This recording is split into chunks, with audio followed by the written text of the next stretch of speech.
Welcome to Playback, Tier 2 World's weekly showcase of our best stories from around the globe. Coming up, a crisis in Kazakhstan. Protests over fuel prices spiral into chaos, with the country's president requesting military backup from an alliance of former Soviet states.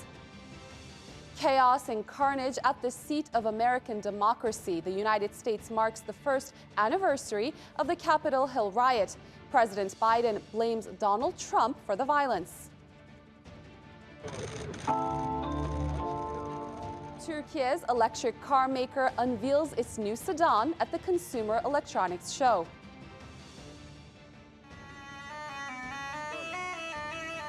And we will look at what this enchanting tune means for a musician in Gaza.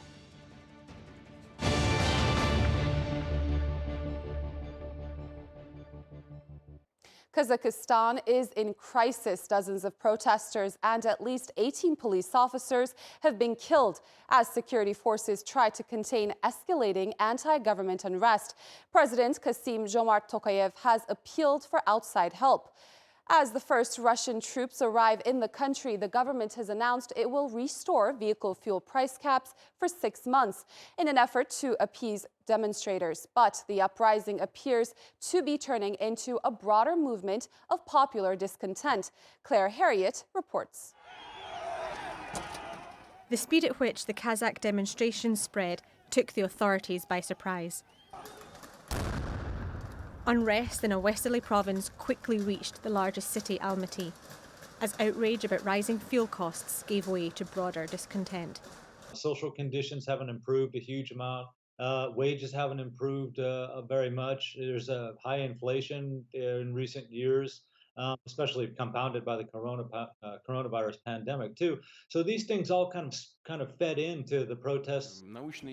It didn't take long for the anger to turn on 81-year-old Nursultan Nazarbayev. Amid shouts of "old man, go away," protesters in the city of Toljakargan tried to topple his statue. Nazarbayev was Kazakhstan's first president after the country declared independence from the Soviet Union in 1990.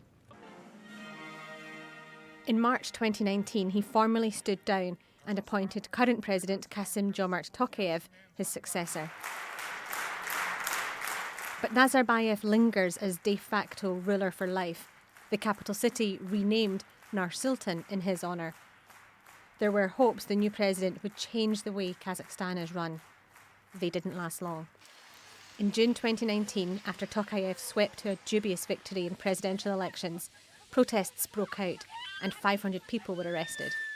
In elections a year ago, Tokayev stood unopposed in a contest condemned by international observers and which also saw scores of arrests. The current unrest comes just over a decade after an industrial dispute in the same troubled western region ended in the deaths of at least 17 people. The initial grievances then were about better paying conditions for oil workers who argued their labour contributed to the country's wealth, but they enjoyed little benefit from their toil. Independence brought economic prosperity to a small number of Kazakhs, while many others have never caught up. Economic challenges such as high inflation remain the same, as does the government's intolerance of dissent. The new Kazakhstan, same as the old Kazakhstan. Claire Harriott, TRT World. Now, the Omicron variant of coronavirus continues to spread rapidly around the world. Europe and the US are the worst affected regions, with the EU reporting more than 1 million cases on Wednesday. As the virus surges out of control, EU countries are taking different approaches. Tier 2 World correspondent Francis Collings brings us this report from Paris. It's a small but vociferous minority of people who are staunchly opposed to further COVID-19 restrictions in France. It's not as hot an issue as it once was, in a country where over 90% of the population have now been inoculated, but many remain adamant. I'm protesting against the mandatory vaccination. I believe that everyone is free to do as they see fit and that we regain our freedom. Arguments that carry no weight with the president. Emmanuel Macron sees French resistance to COVID-19 vaccinations as being irresponsible. Despite the country having one of the highest vaccination rates in Europe, he was very direct in a newspaper interview. He said it was now his strategy to annoy those who've not been immunised. The words may be a little bit blunt, but this is a political calculation with elections due in April. Polls here are showing that the majority of people are just tired of this pandemic and back the vaccine as an effective means to end it. Which is why the French government will pass legislation that means access to bars, cafes, restaurants and some travel will require a pass to show you've been inoculated. A vaccine passport in all but name. The same will soon be the case in Austria. So far, it's the only country in Europe to make vaccinations mandatory, starting next month. Those who refuse could be fined up to $4,000. And crowded scenes like this from New Year's Eve in Vienna may not be repeated for a while. Germany could be moving in a similar direction. Infections are up 47% from a week ago. The new government, under Chancellor Olaf Scholz, is discussing whether to expand restrictions. But vaccines are supported by most German people. If everyone gets vaccinated, it's beneficial for the society, financially as well. Hospitals are less used, surgeries are delayed, which is not good. The British Prime Minister is under mounting pressure for many reasons. But Boris Johnson is so far refusing extra restrictions, despite a record infection rate. 3.2 million people in England had COVID in the last week of 2021. Because of the balanced and the proportionate approach that we've taken to COVID. We've been able to keep this country open, keep our economy moving, more open than any other comparable economy in Europe. And they know it, Mr. Speaker. He's backing the booster rollout to curb infections, but is also aware that hospital admissions are rising. And the health service across Britain is having staffing issues as a result of the Omicron variant. Francis Collins, TRT World, Paris. In the U.S. Capitol, Thursday was a day of reflection. 1 year ago, a mob of Donald Trump supporters stormed the U.S. Capitol, trying to overturn the results of the 2020 presidential election. Andy Rosejan is in Washington, D.C., with more on the main events marking the day. Members of Congress held a candlelight vigil on the steps of the U.S. Capitol on Thursday night.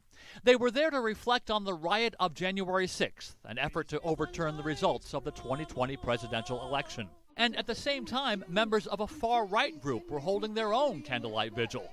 But they were outside of the Washington jail, where a few dozen people arrested in connection with the attack are still being held.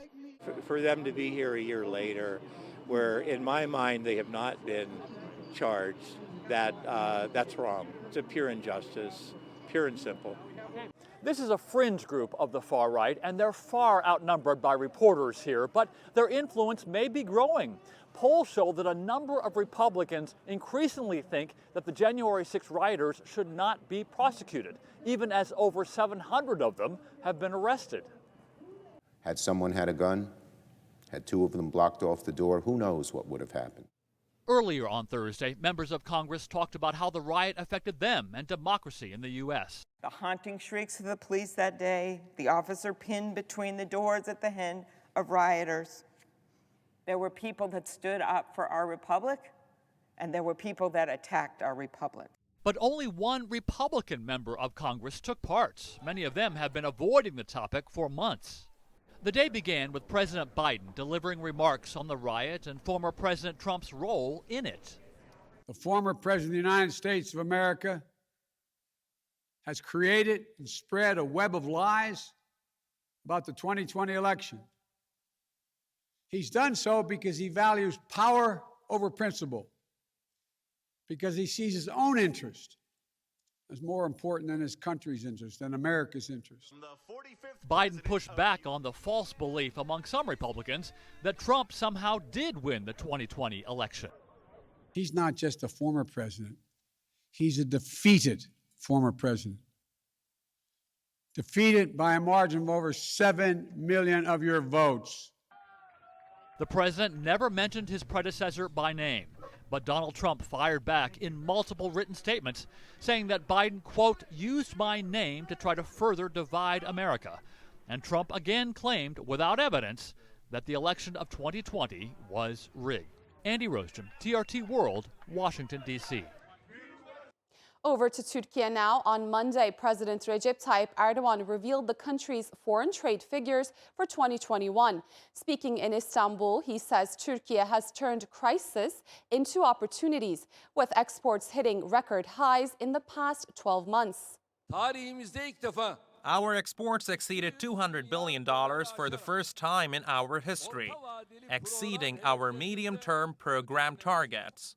Now, I would like to express with great pride and pleasure that our total exports for 2021 have increased by 32.9% compared to the previous year. The figure we have reached is $225,368 million. This is a record. And later in the week, Erdogan attended a ceremony for national technologies and announced the timeline for the rollout of Turkiye's first domestically produced combat jet, the Turkish fighter. Our national combat aircraft will leave the hangar and be unveiled to the whole world in 2023, hopefully without delay. The combat aircraft will make its first flight in 2025, and after the necessary tests and qualification processes, once operational in 2029, the planes will take their place in the skies, a symbol of power of our Air Force. And on another tech front, Turkiye is also planning to roll out a domestically produced electric car. Auto manufacturer TOG presented its new sedan at the Consumer Electronics Show in Las Vegas this week. Mutalip Erdoğan was at the event.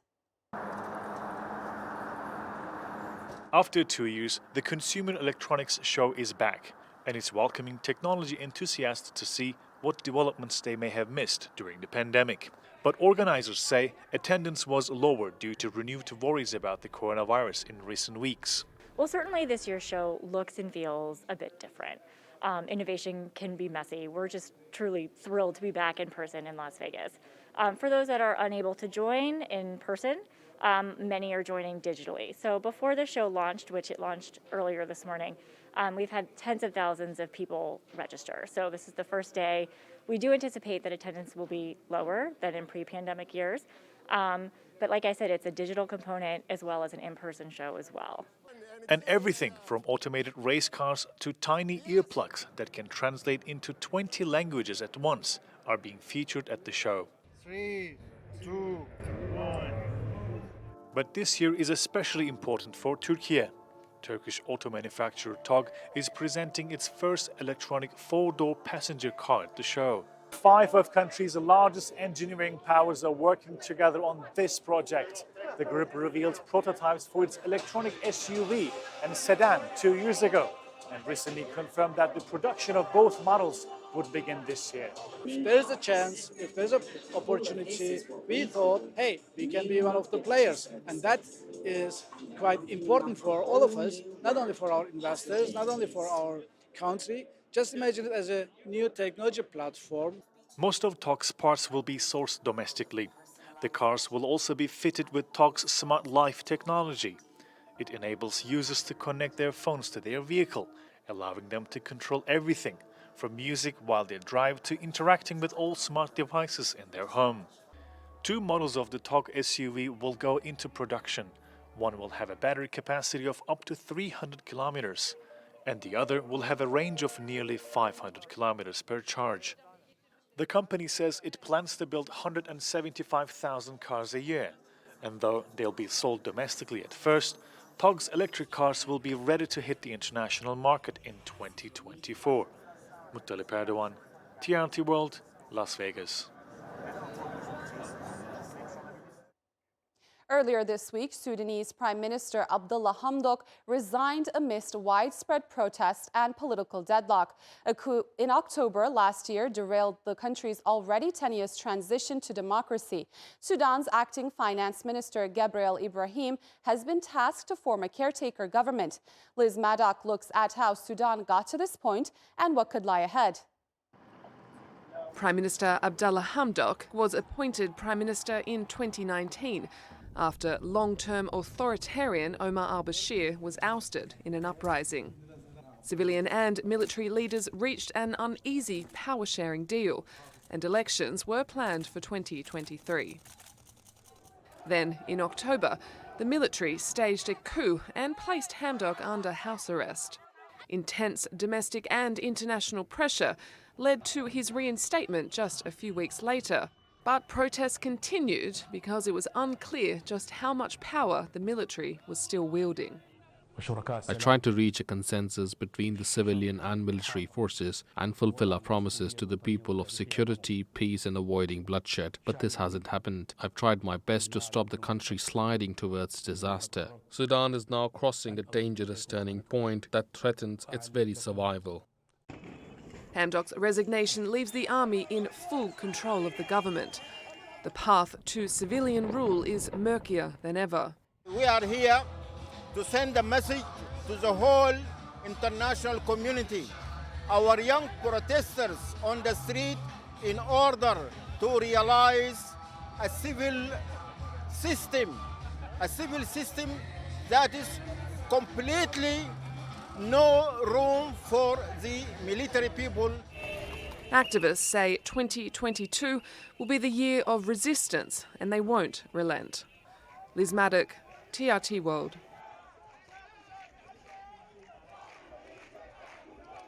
A Palestinian prisoner who has been on a hunger strike for more than 140 days has agreed to end his strike after reaching a deal with Israel.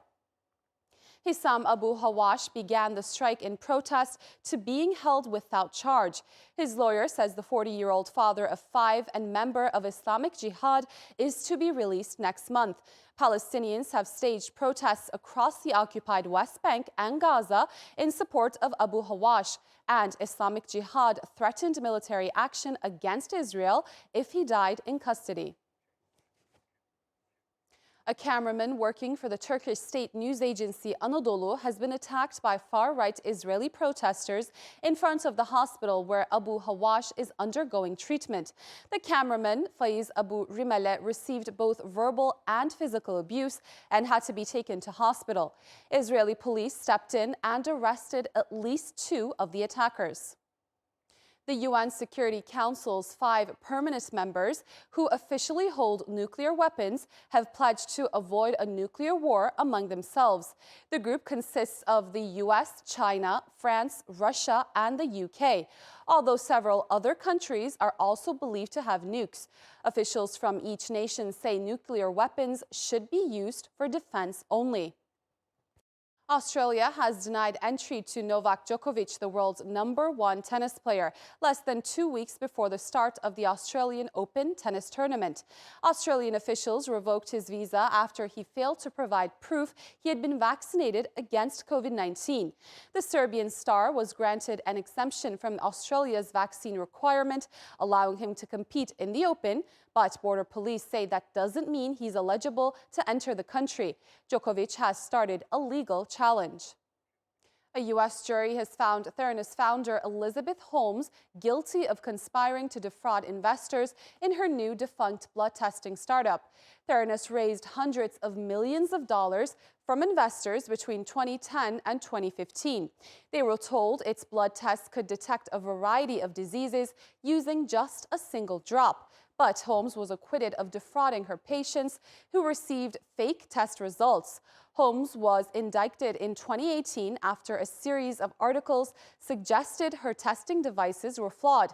She faces a combined 80 years in prison for all counts. For the 2 million residents of Gaza living under an Israeli blockade, making ends meet is a daily challenge, even for the most qualified.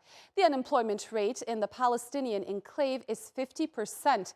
But one young man has found a way to make a living by making music. Nazar Sadawi has a story.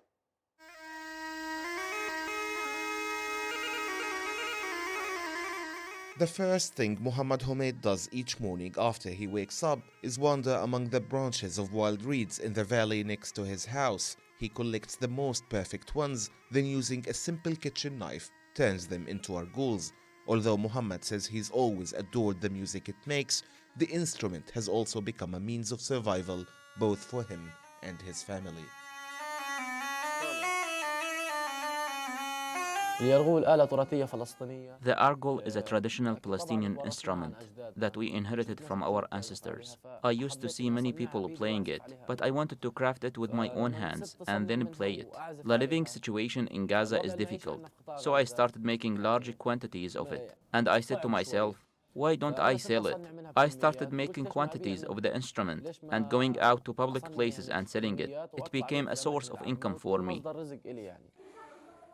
It requires a lot of time and effort to make an argol, starting with finding suitable branches, drying them, then cleaning and sterilizing them, and then piercing holes in them to form musical scales.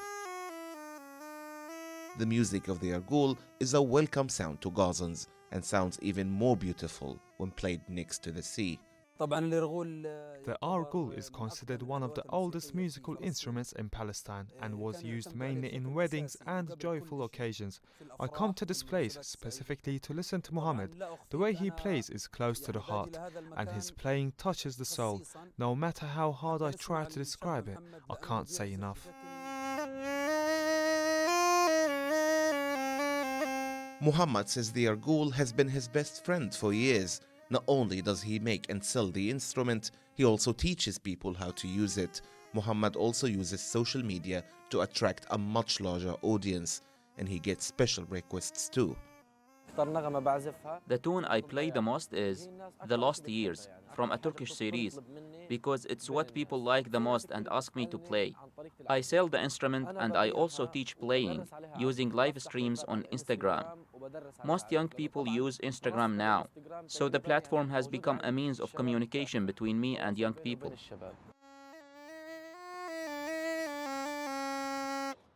Just like life in Gaza, playing the argol requires a great amount of patience. Muhammad hopes one day he can turn his hobby from a small-scale operation into a larger business, manufacturing the argol for the people of Gaza. Nizar Sadawi, TRT World, Gaza. Lebanon has struggled through an economic crisis for the last 2 years that has wreaked havoc on every segment of society, including its prison system.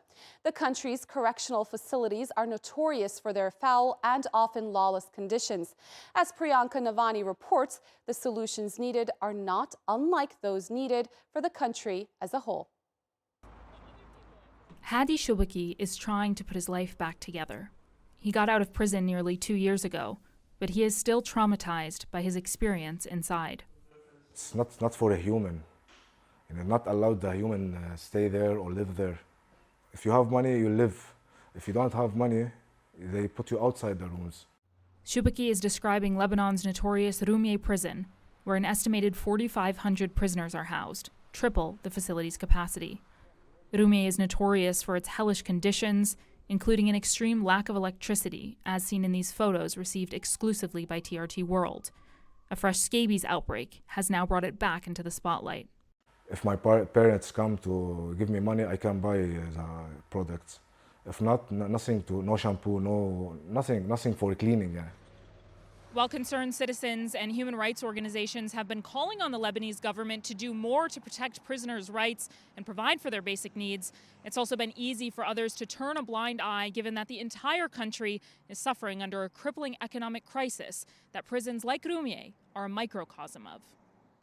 Since 2019, the Lebanese currency has lost over 90% of its value, and more than 80% of the population has been plunged into poverty. MP George Okais, who first tweeted about the scabies outbreak, says Rumiyeh is a stark example of the state's failure and dissolution. He says the problems facing prisons come against the backdrop of Lebanon's overall disregard for human rights. You cannot speak about democracy without safeguarding human rights. So right now, the level of safeguarding human rights, Lebanese people, human rights, are very low. Consensus on how to fix the problems is hard to come by. Dr. Sharaf Abu Sharaf, president of the Lebanese Order of Physicians, says blankets, clothes, and cleaning supplies provided by NGOs should be enough. But Dr. Naji Aoun from Beirut's renowned Clemenceau Medical Center disagrees.